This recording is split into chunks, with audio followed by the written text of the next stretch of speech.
Assalamualaikum warahmatullahi wabarakatuh. Bertemu lagi dengan Bu Lina. Apa kabar semuanya? Masih di tema 5 kelas 6, subtema 2, pembelajaran 5 dan 6. Muatan IPS KD 3.3 dan 4.3, komoditas yang diekspor Indonesia ke berbagai negara di ASEAN. Karya seni batik dan gerabah adalah dua komoditas yang sudah diekspor Indonesia ke berbagai negara. Apakah kamu mengetahui komoditas lain yang diekspor Indonesia ke berbagai negara di ASEAN? Mari kita pelajari bersama. Apakah kamu masih ingat komoditas apa saja yang diekspor Indonesia ke berbagai negara di ASEAN? Ayo kita pelajari bersama. Komoditas ekspor Indonesia ke negara ASEAN diantaranya. Yang pertama adalah hasil industri seperti semen, tekstil, dan kain batik. Yang kedua, hasil pertanian dan perkebunan seperti kedelai, coklat, lada, jagung, kelapa sawit, kopi, karet, kelapa, dan teh. Yang ketiga, hasil hutan seperti kayu, rotan, dan damar. Yang keempat, hasil peternakan dan perikanan seperti udang, ikan laut, dan mutiara. Yang kelima, hasil pertambangan seperti minyak bumi, gas alam, batu bara, emas, perak, besi, timah, dan nikel.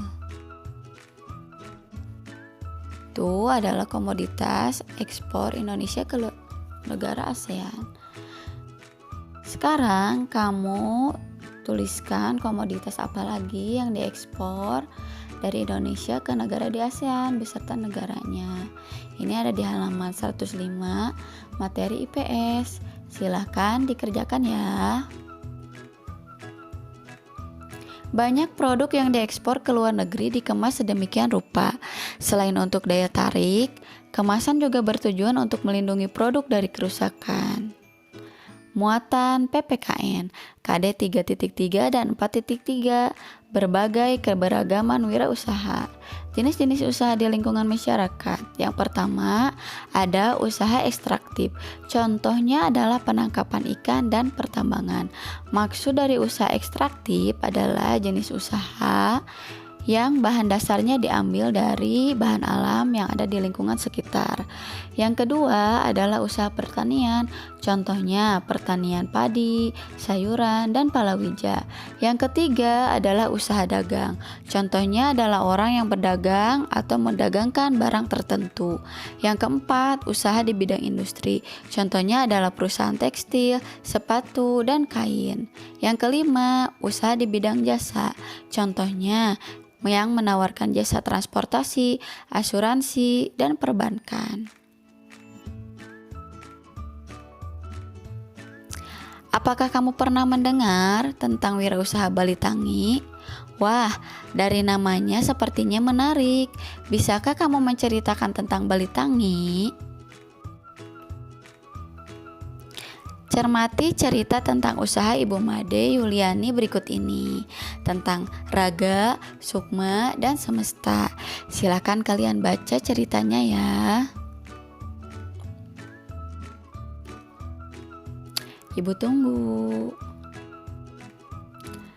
Setelah kalian mencermati cerita teks tersebut, silakan kalian baca dan jawab pertanyaannya berikut ini.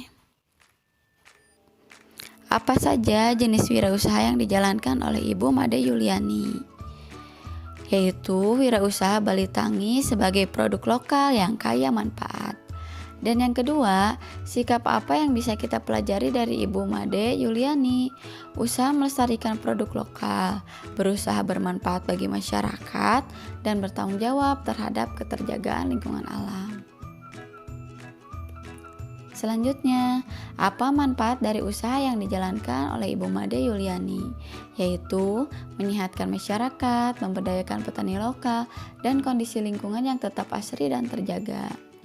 Yang keempat, apakah kamu menemukan sikap dan tanggung jawab yang ditunjukkan oleh Ibu Made Yuliani dalam menjalankan usahanya? Jelaskan. Ya, proses produksi wirausaha Ibu Made Yuliani dilakukan dengan memperhatikan ketenaga kerjaan, lingkungan mulai dari penanaman hingga menjadi produk. Hal ini menunjukkan bahwa Ibu Made tidak hanya mementingkan usahanya, tetapi juga bertanggung jawab terhadap lingkungan. Muatan Bahasa Indonesia KD 3.6 dan 4.6. Komponen dan cara mengisi teks daftar riwayat hidup. Kamu telah menyelesaikan daftar riwayat hidupmu pada pertemuan selanjutnya. Pelajari daftar riwayat hidup yang telah kamu buat, apakah sudah sesuai dengan pedoman pengisian daftar riwayat hidup? Nah, dalam membuat daftar riwayat hidup, kamu harus benar-benar sesuai dengan jati diri pembuat daftar riwayat hidup. Dapat berbentuk formulir atau narasi. Biasanya, formulir daftar riwayat hidup digunakan untuk keperluan mendaftarkan diri atau pelengkap dalam surat lamaran pekerjaan.